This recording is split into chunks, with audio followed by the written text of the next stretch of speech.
Frustrating for an offensive lineman because the only recourse is when he goes in the air to try and give him some type of a pop or a shove, hoping to bring his arms down.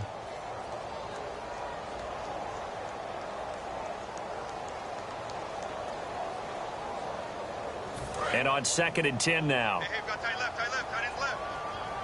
And they're definitely showing blitz here. Now let's go. 3, 9, 10. No. Check. Patriot. Halfback sent in motion. He'll try again with the arm here on 2nd down. And that one got tipped. Kind of threw everything off. It brings up 3rd. When a ball's tipped in the air and falls incomplete, sometimes it's almost insignificant. But not in this game because 3 interceptions have already been thrown. So when this one got tipped in the air, you just had to wonder, could this be the 4th? Instead, it falls incomplete, and the guys on offense breathe a sigh of relief. Watch it now, Barney. On 3rd down, he'll drop to throw. And down he goes on the pressure from the Rams defense. And how about this? 4th and long, and they're going to go for it. Well, they went with a nickel. They throw in an extra defensive back. Coverage was very good. Yeah, it was exactly as you would expect. A passing down, you bring in the nickel package. Just as you described, the coverage was excellent and allowed one of their linemen to end up getting to the quarterback. They're going to try and throw. Incomplete. Boy, a real head-scratcher there. And now the football's going to go over, already being placed at the 15-yard line. And now out on the field, here comes Los Angeles. And they're not going to play this conservative, I don't think. They had the field goal last time, and they're up, but they're looking to put a drive in the end zone. Oh, I agree with you totally. No one goes out on the field and says, all right, let's just settle for 3, except in certain situations, trying to ice a game, that sort of deal. Most of the time, it's end zone, and that's what you're thinking, and I believe that's exactly what they're thinking as they begin this one. Yeah, no quarterback ever goes out there saying, hey, let's get 3, right? Not one that I've ever met.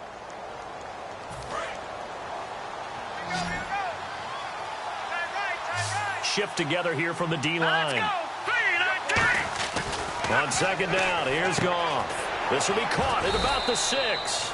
No gain that time on the completion, and it'll be 3rd down. The defense loves to hang their hat on that, don't they? You get a guy that catches the ball, but you stop him for no gain. Without a doubt, because they're also used to trying to catch people after the catch, and they miss. And that turns into what? A huge play. We've seen it so many times. In this case, though, catch was made, put down right on the spot.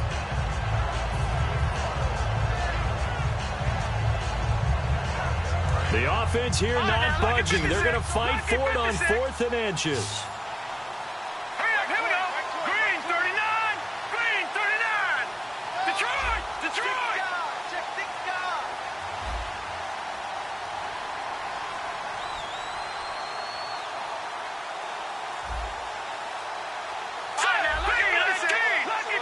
Now here's a timeout defensively coming from the Cardinals.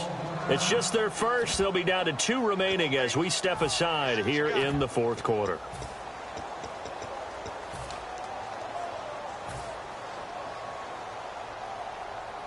And with things looking pretty good on the scoreboard, they're going to keep the offense out there and go for it here on 4th.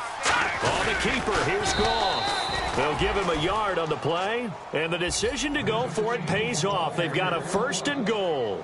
One of the hallmarks of their success this year, they've been fearless on 4th down, and they convert another one right here to move the chains. They come out here in the eye. And the offense inside the 5 here at the 4. It's 1st and goal. And this is going to result in losing yardage. They're driven back to the 8-yard line. It's a loss of 4 there, bringing up 2nd down. The 4th quarter here, they've got the lead. They want to keep it on the ground. That's what they're doing. Smart football. Keep the clock grinding. Keep it going. But you got to figure now, they're going to see more people stacked up at the line of scrimmage as they try and bleed it out.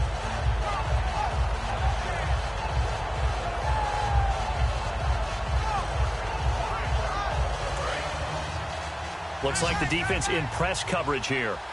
They come out 5 wide, 3 of them to the right side. They'll try the air now with Goff. And the hit jarred it loose. It's incomplete. Slants are so tough to cover because everything happens so fast. But sometimes it happens too fast for the guy catching the ball because all of his movements have to be quick off the line of scrimmage, and then all of a sudden the ball's right on top of you. And maybe he got a little bit ahead of himself there. And a lot of times coming in with good pace, and he dropped it. Randall Cobb, the intended receiver, and it brings up 4th down. And that was a nice play. He knocked it away, but obviously you want the interception in this situation. You want to take away any chance that they have any decision to make on 4th down. But things happen so quickly in the end zone in this compressed area of the field that you're just happy to knock it away and not allow a touchdown.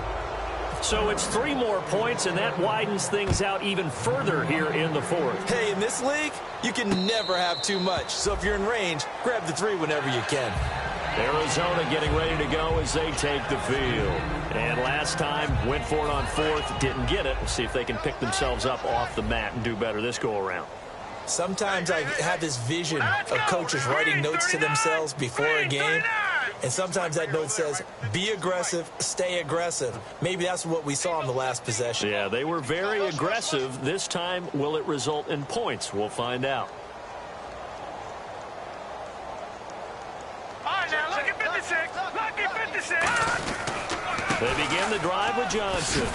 And this one goes nowhere. Losing yardage back at the 22. The loss of a full 3 yards, and now it's 2nd down. We just saw another example of how the defense is winning this game. Really at the point of attack, the offensive line's just getting pushed around. I think now as a play caller, you've got to give them a little bit of help. Maybe you keep your tight ends a little bit more. Maybe the running backs help you a little bit with the pass blocking. But you've got to help them get some confidence because you can't abandon the play calling right now. On 2nd down, Johnson. And he is going to lose yardage here.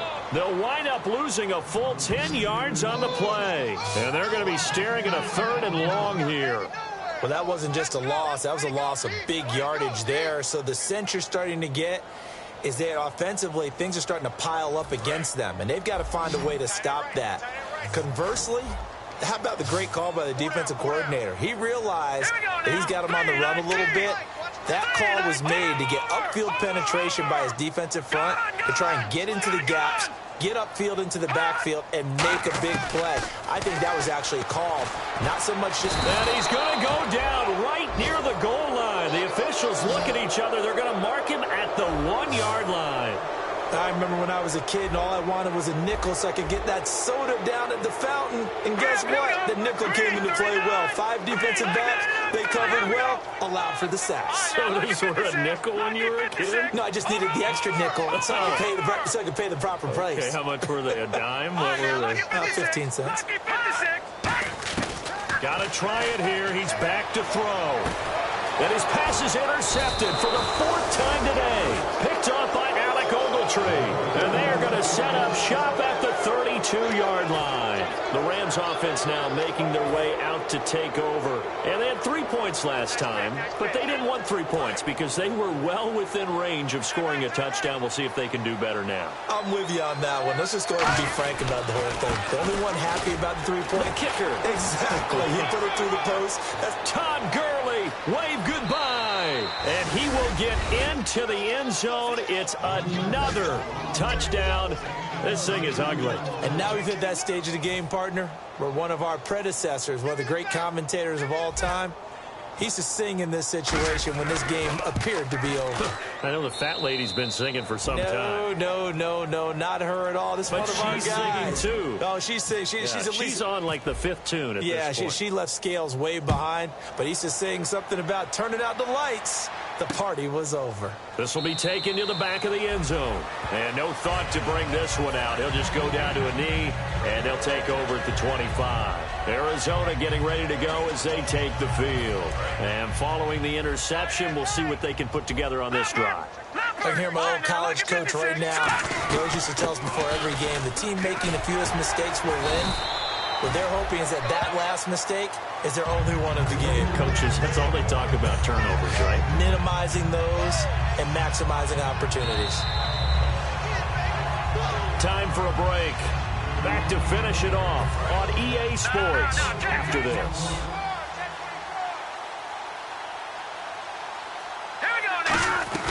They go to Johnson again.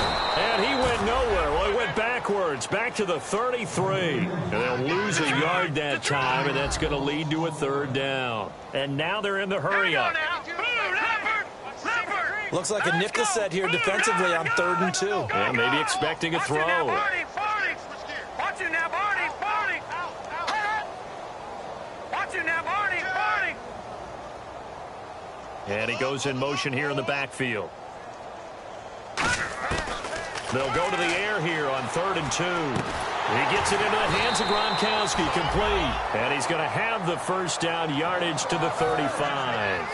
Would it be safe to say that as precise as routes are supposed to be run in the NFL, maybe they're not quite as precise in college ball? That's accurate, yeah. And I think we saw a college route in the NFL there. Just find the soft spot, find the dead zone, and find the first down. And that's what he just did. And Nelson's got it here right side. And he's taken down, but not before getting this across midfield and just shy of the 40. Well, we know he's got the speed there. He needed the speed and the hands. A great catch. And because of that speed, you have to respect it as a defender. So you have to either play off or make sure you're somehow in contact with him, and he's able to do exactly what... Now, whistles come in. We're going to get a timeout here by the offense.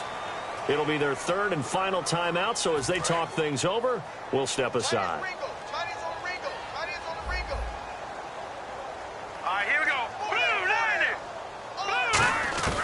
Back to throw now on first down. And no escaping this time as he'll go down. They got him for a sack. Aaron Donald in there to get him, and that's sack number 6 for him on the year. Hurry up, here we go. From the shotgun, he'll look to throw. He's going to let it fly. And he's unable to grab it. Thought he might have had position, couldn't hold on, third down. One thing I know from experience is that when the deep ball is thrown and you're the defender, you've got to fight that little bit of panic that emerges. You've got to play the ball really well. It's a 50-50 jump ball play. And guess what? They took a shot. How are you going to win it? And in this case, they managed to get it done. Here we go. Blue 90. Blue 90. Hey, Mike 52. Mike 52. Hey, let's get off the field, D. Let's get off the field, D. Boy, and now they can't even get a play off.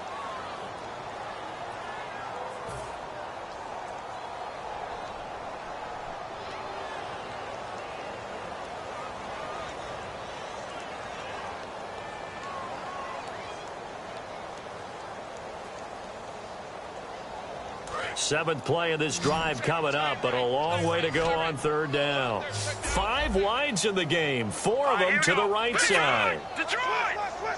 Over! Gun! Hot! Out of the gun now on third down. And now here's another interception. Picked off by T.J. McDonald. And his guys will take over at the 30-yard line. So now here are the Rams as their offense comes back out. They have the dream scenario you hope for coming into the game. Just one kneel here, and this game should be over. And it's always the final play of preparation each week. The practicing of the kneel-down formation, the victory formation. We've got a game in hand, and that's all they're going to want to do now. They'll put someone back deep just in case something goes haywire. But all in all, take the snap, kneel down, and shake hands. Yes, get out of there. A road win in the National Football League. Charles, you never take that for granted no matter who you're playing, no matter where you're playing. You take it and you run with it. And you know you primed the pump all week in your own home facility. No one thinks we can do this. Only people who believe are right here in this room. And then you go on the road, band together, and get it done. So for the Rams, it's a critical win for them as it gets them to 9-6 on the year. And they will head home next week to take on the Tampa Bay Buccaneers. Meanwhile, for the Cardinals, they'll be guaranteed a finish of no better than 500 as they drop to 7-8. And they'll try to make amends next week as they host the Cleveland Browns.